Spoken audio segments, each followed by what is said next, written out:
All right, let's jump right in. I want to start this explainer with a statement that might sound a little crazy.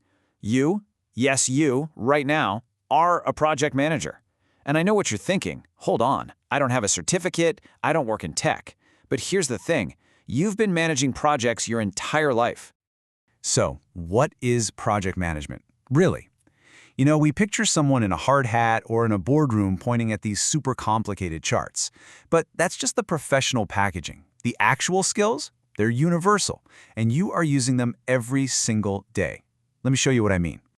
Ever planned a vacation? I mean, really think about it. You're picking a destination, you're booking flights, you're creating a budget, making an itinerary. That's project management. You're defining the scope, managing the schedule, and controlling the costs. Or how about organizing a wedding? Oh my gosh, that is a massive project. You're juggling stakeholders, your family and friends, you're coordinating vendors, you're dealing with a super strict timeline and budget. That's high-stakes, complex project management right there. It can even be something more personal, right? Like saving up for a big goal, maybe a down payment on a house. That's a long-term project. It needs careful cost control, and you have to track your milestones along the way. See? You're already doing it. And this quote just hits the nail on the head. The project management pro, Sergio Luis Conte, said it perfectly. People act as project managers from the moment they get out of bed until the moment they return to it. Seriously, from figuring out what to eat to navigating traffic, you are constantly running these tiny little projects. Okay, so if we're all doing it, what separates a professional project manager from, everybody else? Well, it's not just the fancy software they use. It's about how this way of thinking becomes second nature. It's a whole mindset that starts to shape everything you do. And this is where it gets really interesting. Once you get that PM mindset, these skills just kind of seep into your everyday life. You can't help it. You start breaking down big, scary problems into small, doable tasks. You find yourself instinctively making lists and prioritizing not just what's due next, but what's actually important. And you always, always have a plan B. That super detailed grocery list, that's you managing project scope. The backup route for your morning commute, yep, that's risk management. It's like practitioner Quia Michael Weppengong said, the PM mindset is contagious. Once you start thinking this way, you can't really turn it off. It just becomes the way you see the world, bringing a little bit of order to all the chaos, both at work and at home. Now, this mindset leads us to one of the biggest shifts happening in the professional world right now. See, if project management is so deeply human, then our definition of what makes a project successful has to be more human too, right?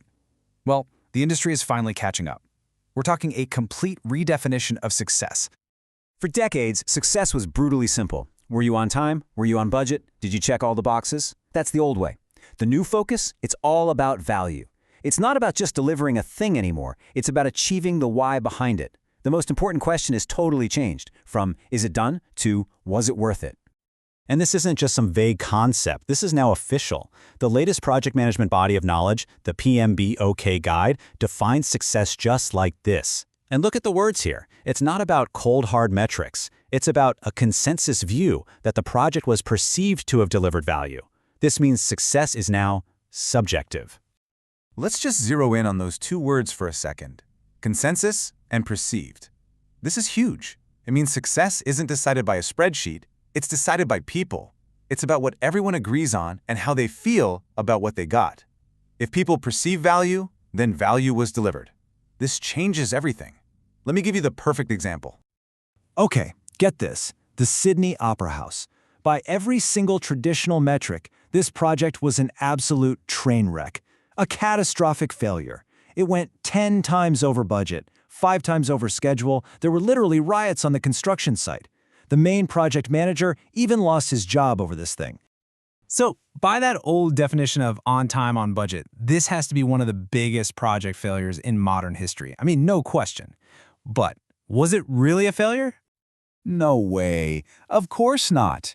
Today, it's a global icon, a symbol of a nation. It's hailed as a world-class success. Why?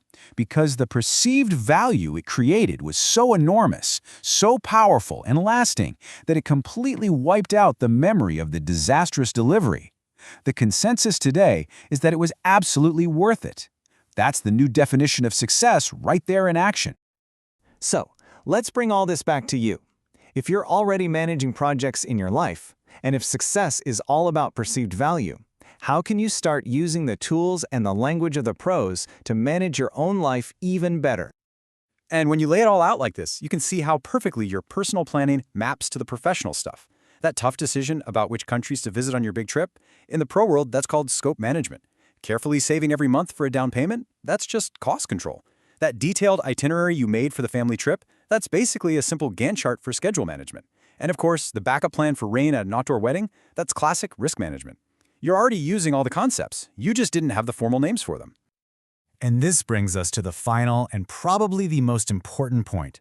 If your life is just a series of projects, then the ultimate, the most complex, and the most valuable project you will ever manage is yourself.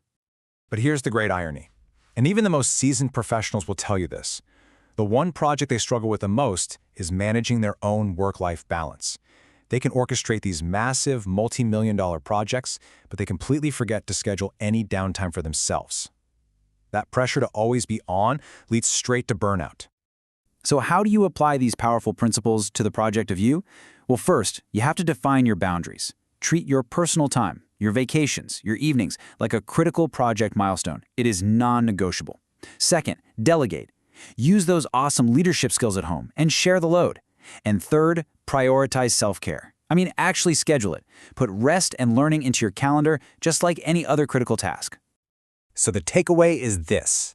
Your life is the most important project you will ever have. And the good news is, you already have the skills. The only question is, what will you manage next?